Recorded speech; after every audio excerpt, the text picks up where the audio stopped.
Hey, dear listeners, I thought I'd go back in time and watch Tania and Syngin because Syngin is on the new season of The Single Life, so let's watch. That is possible with a child on your hip. With a child on my hip? Yeah. I mean, how do people do you think women don't do things when they have kids? I'm not talking about women in general. I'm just talking about naturally. I'm talking about money-wise and things like that. You can do both. No one ever asked the men that question, so don't ask me that question. Okay, so I haven't been showing all the scenes because there wasn't much to say, but this is the first time where I have something to say, where they have different plans about children. So he just landed in the States, and they've dated before, and he is from South Africa, I believe, and they're in the States, and they are in love, and they want to potentially spend the rest of their life together. And they're having that conversation that is important to have about plans for the future, kids, all that stuff. And he isn't even sure if he wants to have kids. And he says if he did have kids, it would be maybe one or two, and it would be, far in the future. He has a lot of plans. He wants to do a lot of things. And she wants kids right away. She wants many kids, and she wants them right away. Okay, fine. Both of them are entitled to that. But how do they talk about it?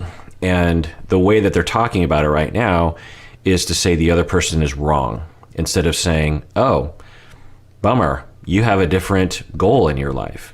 Are you open to being persuaded? Perhaps I could convince you. Instead, it's you're wrong, you're stupid, there's something wrong with the way you think.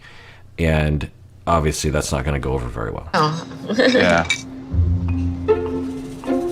Syngin doesn't think I can do everything I want to do. I don't even know if I can do everything I want to do. But that's not the point. You make a list of things you want to do, and you try to work towards it. I want someone who can dream big, has a drive to try to make those dreams happen, rather than say it's not possible. So she's framing it like he is like a loser who doesn't want to dream big. I would frame it as he doesn't know if he wants to have kids. Like, there are people who don't know if they want to have kids, or they're not ready to even think about having kids, and that's, I think, where he's at. She wants to have kids, totally fine. So they're already narrativizing just common differences in people as something extremely negative. This is a recipe for disaster. Of course, I know that they break up because Syngin is on Single Life. That's why I'm going back and watching this. So maybe this is a theme of immediate contempt instead of, I guess we differ in that area. Bummer. Again, maybe I could convince you. Or how about we compromise? Because if you build contempt in your mind, it'll immediately, or not immediately, it will over time erode your love for that person and cause you to be contemptuous towards the other person, which causes them to be very hurt, which can build up contempt in them and resentment.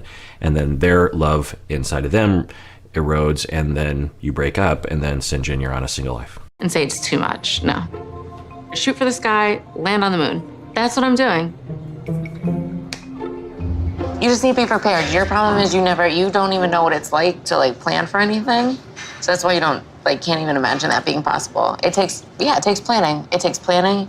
It takes responsibility. All right. So immediate themes of mother-son dynamic already building. This is I think the first day that he landed, or a second day. So again, there's nothing wrong with her wanting to have kids. There's nothing wrong with her trying to convince him. But tone and mentality. She's explaining something to him as if he were 10 years old. And this is a potential codependent role or an overfunctioning role and a superior role.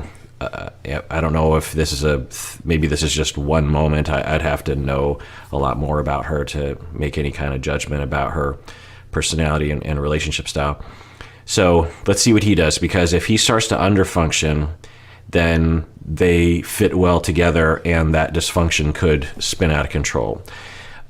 If he's going to be functional in this moment, he has to be differentiated, meaning, okay, she's talking down to me, she's angry, and what's she angry about? Well, she's angry about she wants to have kids, and I'm basically saying I don't want to have kids. Okay, well, how do I navigate this? I'd say, well, okay, I hear you, and I just don't know if we agree about kids. I think that's what's happening right now. I totally respect where you're coming from. And yeah, maybe I am a bad planner. Maybe I'm kind of a free spirit. I don't know. Maybe you're right. So that's standing on your own 2 feet. That's acknowledging the other person. It's taking responsibility for yourself.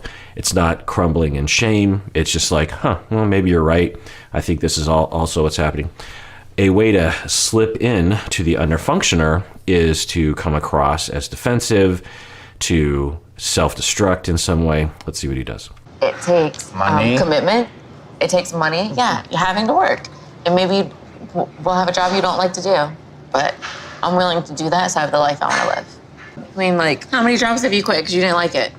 For me to step in and do something even for 6 months that I hate is a tremendous task for me. Okay, so I didn't know this, but she's pointing out an observation of him, and he seems to be agreeing with it, that he's had a lot of jobs and quit a lot of jobs because he didn't like it. And then he's pretty differentiated. He's not being defensive. He's just like, oh, okay. And he says, well, it's just really hard for me to be at a job that I don't like, and that's fine. And so right away, I'm just seeing massive incompatibilities and a difficulty with being able to respect each other.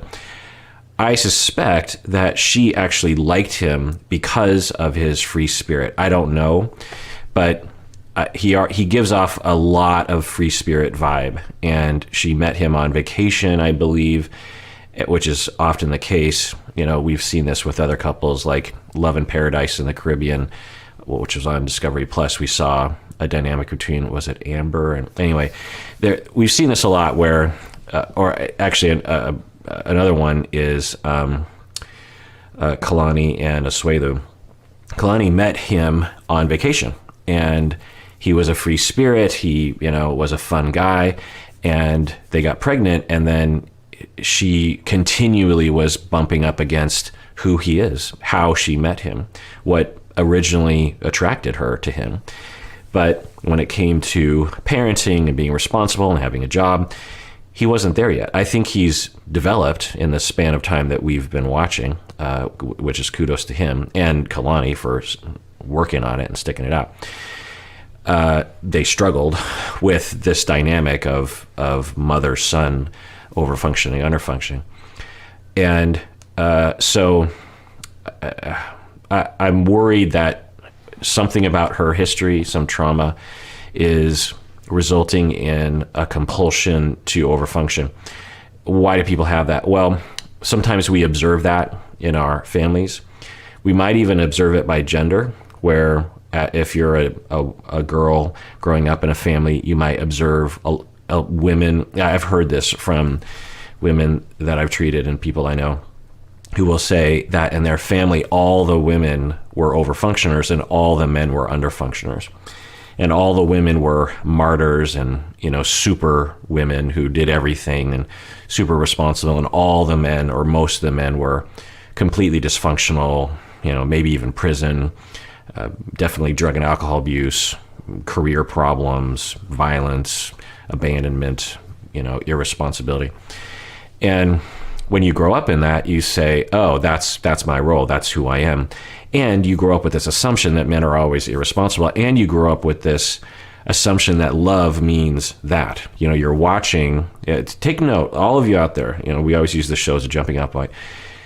Think hard, and maybe you need some free time to just write, just free write about, this is what I do with my students, about what you saw as a child from 0 to 10, maybe 0 to 15, but really 0 to 10.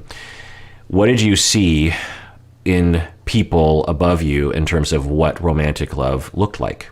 Because that is often a template that we will recreate later on. We're like, oh, even if consciously you're like, well, I don't want to be an overfunctioner. I don't want to be an underfunctioner. Why do I want to?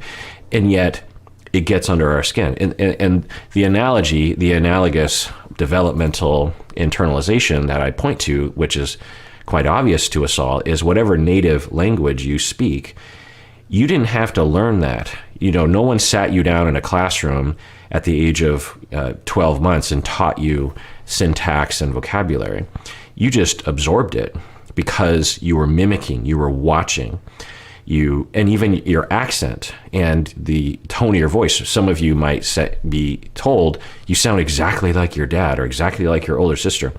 That's because we just mimicked. We just saw that and we didn't even consciously do it. We didn't wake up in the morning at the age of 18 months and go like, okay, today I'm going to mimic my elders. You're just going through life and stuff is just, being internalized, and it just becomes you. And the same goes for culture. The same goes for our feeling of love, our model of what love looks like. And it takes a long time to deprogram that if you're in that pattern. Anyway, so that's one. Another is that you might be parentified as a child to overfunction for other people. And so you are rewarded. You're actually told this is your role. You will overfunction. You will be codependent. And codependent is, my definition is the underlying schema of my only worth is to take care of other people. And if I don't take care of other people and their self-destruction, very, very bad things are going to happen. And so codependent people are very anxious, and they're also terrified of letting other people drive their own cars, particularly people who are at least somewhat self-destructive, if not greatly. And so you might be taking care of younger siblings, you might be taking care of your own parents, and you just learn that unless you take care of it, really horrible things are going to happen. And your only worth in life really is, or your primary worth in life is that function of taking care of other people because of their self-destruction. It's one thing to be altruistic and take care of people, but when you take, therapists take care of other people, that's fine. But parents take care of their children. But when you force that care on them and you don't let them make their own mistakes, and you need to take care of them, it's not like, hey, if you want help, how about I help you? It's, I must take care of you, or else I don't know who I am. I don't know what to do. There are various other paths to overfunction. So I would guess that for Tania, she might have that in her history. I don't know that. Maybe this is just one instance of mild overfunctioning, underfunctioning, and it'll never happen again. Let's watch. Having kids with you or not, I'm having kids. So that means if we don't work, you're gonna go look for a sperm donor, or you just... Yeah, that was my original plan when I wanted to have kids by the time I was 30, and then I met you. Okay. So I'm literally putting off having kids for you. Okay. All right, so he has to make a choice. Sounds like it. She sounds extremely set on that, which is totally fine. And he's saying, okay, so I have to either, I think, if I were there with him, I'd say, okay, it sounds like what she's saying is you either have to change your mind and say, okay, I guess I will have kids, and I guess I might even have to adjust to having many kids, and much sooner than I thought. If that is a path that seems doable to you, then continue with this relationship. Otherwise, I would end it right now, because this, unless you can convince her to change her mind, which I can't imagine, then that's your choice. So, but what a lot of people do on this show, in the Syngin position, is they'll say, well, that's what she's saying now, but I'll just kick that can down the road and deal with it later. It's almost like you read the story and I'm just a character in it. Babe, really? Okay, yeah, I think he's kind of bummed out. He's like, oh boy, yeah, kind of feels like, because often you want to work together, and she's giving this vibe of, look, this is what I'm going to do, and you're just going to have to deal with it. And he's like, wow, I thought, I'm guessing he thinks, well, if I met someone, we would fall in love, and over time we'd start talking about having kids, maybe, and maybe we would convince each other one way or the other. But she's just made up her mind, and I'm just kind of I'm just along for the ride. Now, about that issue, of course, she would prefer you to be a full-fledged parent and involved. So she's just informing him about her very, very important goal that she has. So, you know, I get where he's coming from, but I think what he should be doing is saying, oh, I didn't know that about her. Wait, is this really, are we compatible? Should I just jump ship now because I'm not really sure if I want to do this? You know, should I just cut my losses now? Because if we get too involved and then later on I have to, you know, continue to say, no, I don't want to have kids. Let's see what happens. I do. I've had my vision of my life. But now that I'm with you, I would love to do all of this with you. But if you're not down for it, this is my life. So that's good. So, I think he basically expressed that he was hurt with his language, that it wasn't explicit, but I think it came across to her, and I think she felt bad. And so she was like, oh, no, look, this is just a big deal to me. It's my dream, and I would love it if you were a part of it. So that's my dream. I have this dream of having kids, and my also dream involves you being a part of that. So it was a good kind of adjustment there. You're not willing to change any aspect a little bit, maybe to accommodate me? I am having kids later in life than I would have had them on my own. Okay, good. I thought this was headed off a cliff already, but this is fantastic. So he's cutting to the chase, and he's asking, he's not explicitly requesting, but it's implicit, which is what most couple communication is. It's almost all read between the lines. So he's saying, so you're not willing to adjust for me? In that is a request. Could you please allow yourself to adjust for me a little bit? And then and I thought she'd say no, because that's kind of what she was saying earlier. And now she says, yeah, absolutely. Because I want things to work with you, I'm open to compromise. In fact, I've already compromised because of you. So, okay, we're coming back to differentiation and healthy tone. I was going to talk about something happy for at least 3 minutes at least. Yeah. Okay. You know, me and Tania have talked about having the child, but I don't believe in scheduling life. I don't believe in doing this and that. Just let the universe do to me what it wants to do. Okay, so that's fine. He is absolutely a free spirit, as they say, and doesn't like to plan for the future.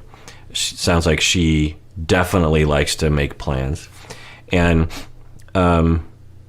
it doesn't mean they're impossibly, it doesn't mean it's impossible for them to work out, but it's definitely going to be an issue. And it's fine that he is like that. He's like, I don't like to, I like the universe just to, happen as it happens. All right. Family planning usually requires some forethought and some planning.